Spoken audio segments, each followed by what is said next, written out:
Today we made ikoko. I haven't had this meal in years and I decided to make it this time and show you guys.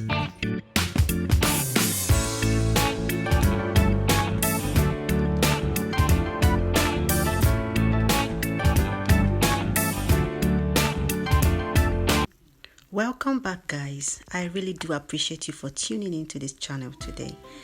I appreciate all my subscribers and all my viewers. And you who is tuning in for the first time, you are highly welcome. Please join my family by subscribing and staying connected. Thank you.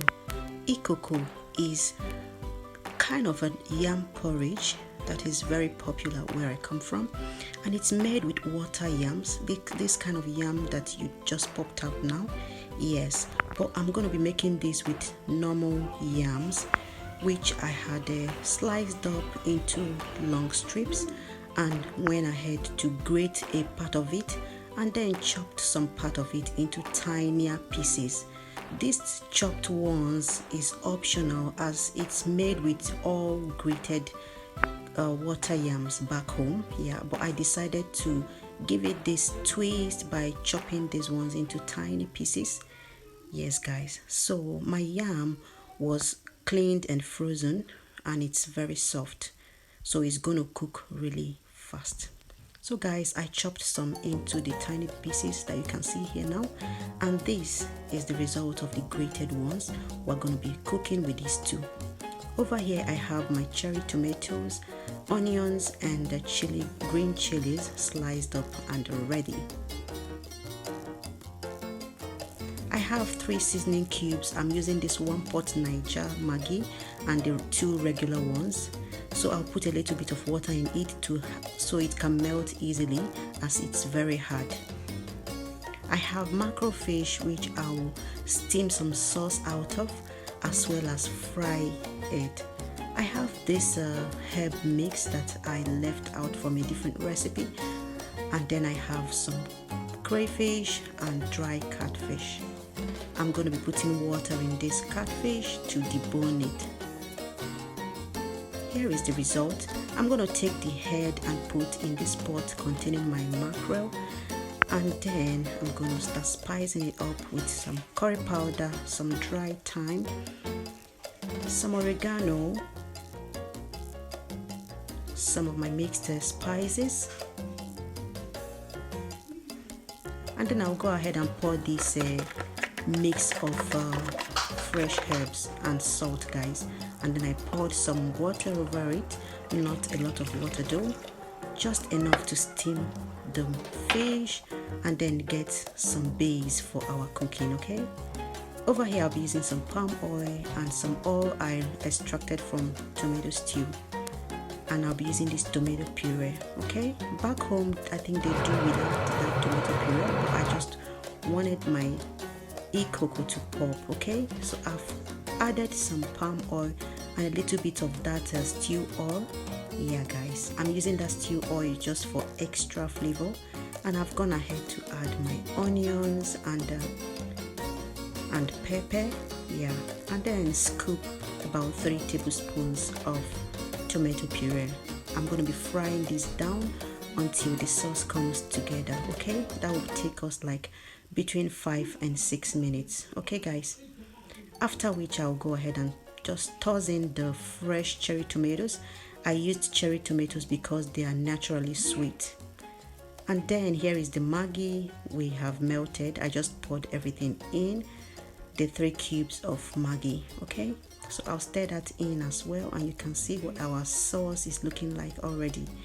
At this point I'll pour in the stock from our boiled fish, adding a little bit of more water that will be enough to cook our ikoko. Yes guys, so I'll be using enough water to cook the ikoko just like when we're making porridge. Okay, one last thing I need to add now is some scent leaves. It's frozen but fresh, guys, so I'll pour that in for that nice local flavor. And then I tasted for salt while the sauce boils. I needed to add a little bit more salt, and then I poured in my crayfish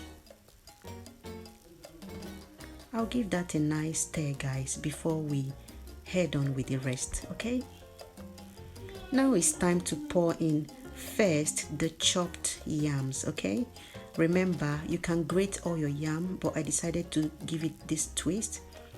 So I'll pour this to serve as the base. You know, this recipe burns really fast, so it's one that you have to cook on a low heat. So I poured in, that's the reason I poured in the chopped yams before the grated ones. Okay, so I made sure that the water is loose enough to boil freely without the food getting burnt, as I'm not using a non-stick pot. If you have a non-stick pot, guys, please use that instead. So at this point, I'll go ahead and start to put in my grated yam at this point. So back home you can use your hands to just put in tiny little bit at a time, just like I'm doing. Yeah, but I'm using a spoon to do that right now. So what we're basically doing is to lay the grated yam on top of the chopped ones. Okay, the chopped ones are serving as kind of a base, so the yam doesn't start to burn immediately. I'm done doing that, guys, and I went ahead to toss in the remaining green chili and sliced onions. Then I threw in the rest of my dry catfish. Look at that. So guys, I'll cover this now and reduce my heat to like medium and let it come to a boil. Yeah, after like 5 minutes, I use this chopstick to just gently poke in so that the heat could be coming up without necessarily turning it. If you turn it at this point, it could start to burn.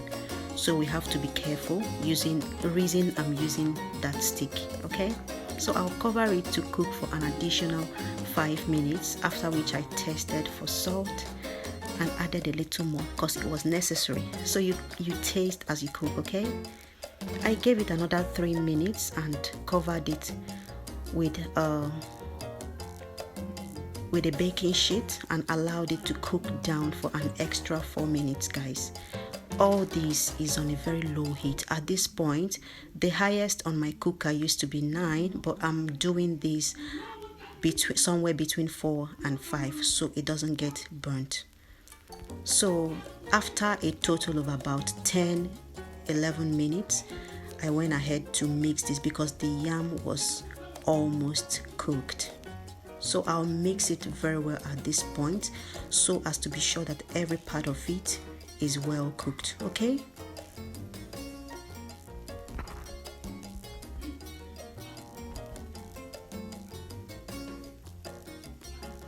so you want to combine this very well and taste for salt.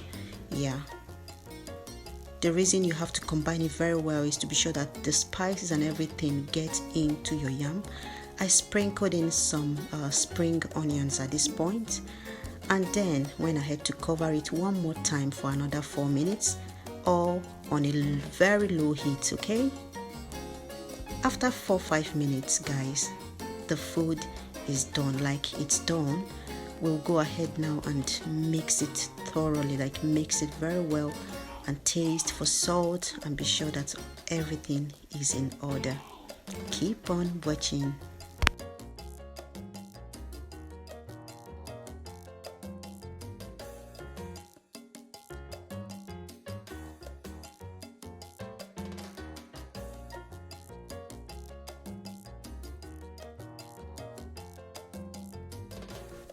So guys, I'm satisfied with the taste and everything, and our food is ready. So this is the result of our fish. I had fried it, so I'm just laying it here to kind of heat it up a little bit before we serve, like I'm doing right here.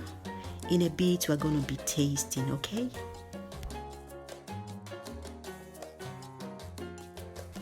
so guys, our ikoko is ready. Our ikoko is ready. If you can find water yam, use that. It has a unique taste, but I did this with normal yam just to show us that we can actually use normal yam as well. Yes guys, just that it wouldn't be as slippery as water yams. Okay, but it's still delicious, like my reaction here will tell you.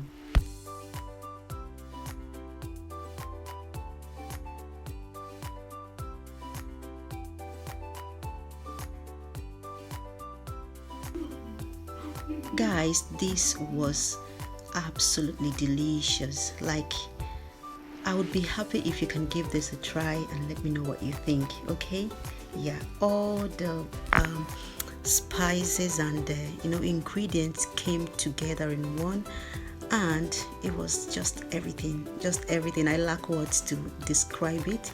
Yeah, thank you so much for hanging on with me. As always, I'm really grateful. Subscribe if you haven't, and you can feel free to share my videos as well. Like if you like what you see, and I'll see you pretty soon.